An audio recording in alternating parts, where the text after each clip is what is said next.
Hello student, आज हम शैक्षिक परिदृश्य राजस्थान इतिहास की क्लास चल रही है। उसमें हमने क्रांति चालू की थी, लेकिन अब हम क्रांति तो हमारी बरकरार चल रही है, लेकिन कुछ बच्चों कमेंट आ रहे थे कि सर हमको शैक्षिक परिदृश्य कराओ। तो हमारा जो आज हम एक नई सब्जेक्ट है जो रीट मेंस में सिलेबस से जुड़ी हुई है, शैक्षिक परिदृश्य, उस पर हम विस्तार चर्चा करने वाले हैं। शैक्षिक परिदृश्य, ठीक है भाई साहब। शैक्षिक परिदृश्य होता क्या है? आपको ये मतलब शिक्षा के बारे में आपको दृश्य मतलब शिक्षा को आपको एक दर्पण के रूप में आपको देखना है कि शिक्षा है क्या। हम बात करते हैं शिक्षा की, किसी बात करते हैं शिक्षा की। शिक्षा थी वह, हम दो स्तर बात करते हैं, एक तो आजादी से पूर्व, किससे? आजादी से पूर्व,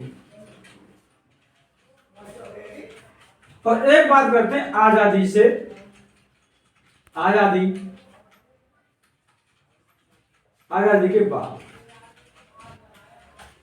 आपको बच्चों जानकर यह पता है कि आजादी से पूर्व जो शिक्षा थी वो आपको तीन युगों में, तीन कालों में दी जाती है: प्राचीन काल, मध्यकाल और आधुनिक काल।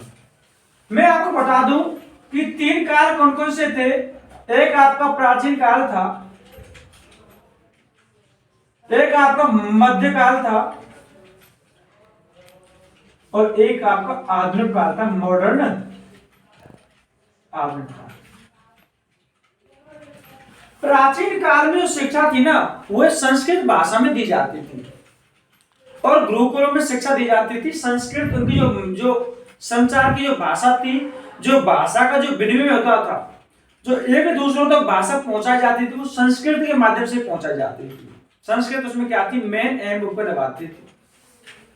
प्राचीन काल में जो संस्कृत थी, संस्कृत भाषा के माध्यम से, और संस्कृत भाषा थी वो किस में दी जाती थी? गुरुकुलों में दी जाती थी, गुरु। लेकिन आपको पता है संस्कृत प्राचीन काल की भाषा थी, प्राचीन काल में संस्कृत गुरुकुलों में दी जाती थी। मध्य काल में जो भाषा थी ना, इस भाषा का नाम क्या हो गया? उर्दू हो गया। क्या नाम हो गया? उर्दू व फारसी। मध्यकाल में यह भाषा दी जाती थी, उर्दू और फारसी। लेकिन यह कहां पर दी जाती थी? मदरसों में, मदरसा, ठीक है, मदरसा, या हम कह सकते हैं मकतब, ठीक है भाई। उर्दू, यहां पर संस्कृत जो शिक्षा थी उसका क्या हुआ था?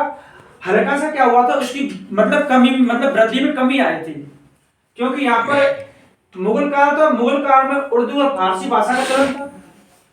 आधुनिक काल में जो भाषा थी ना, वह आपकी स्कूलों में, किसमें? स्कूल और कॉलेजों में दी जाती थी, क्योंकि अंग्रेज थे, अंग्रेज किस भाषा को अधिक महत्व देते थे? अंग्रेजी भाषा को। किस भाषा को?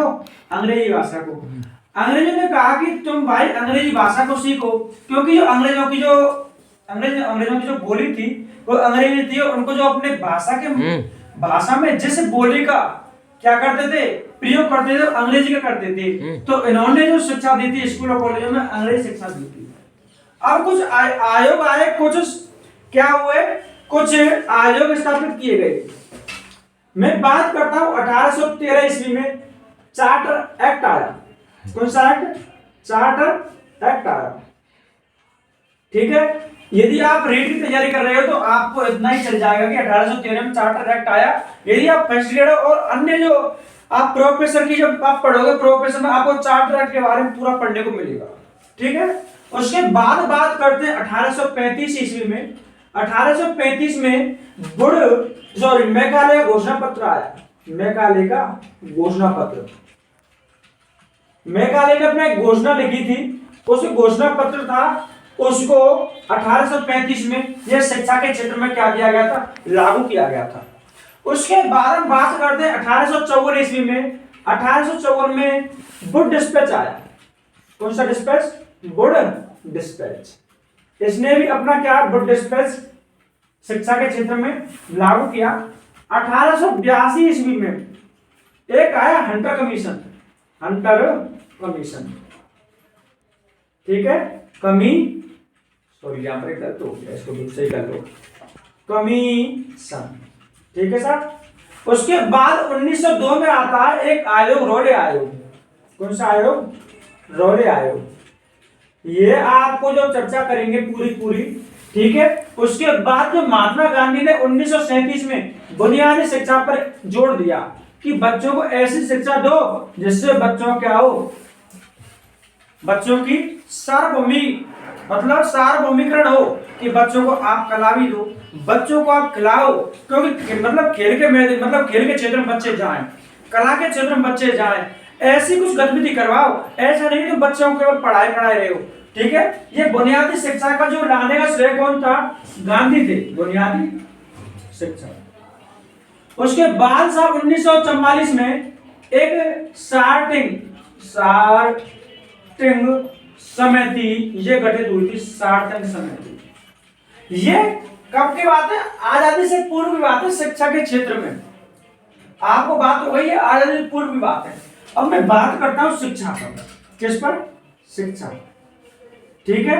शिक्षा का जो शिक्षा है ना, वो शिक्षा थी पहले, मतलब स्वतंत्र हमारा जो भारत जो आजाद हुआ था ना, उस समय जो शिक्षा थी वो राज्य सूची का विषय थी, राज्य सूची का विषय थी जो शिक्षा थी, राज्य सूची।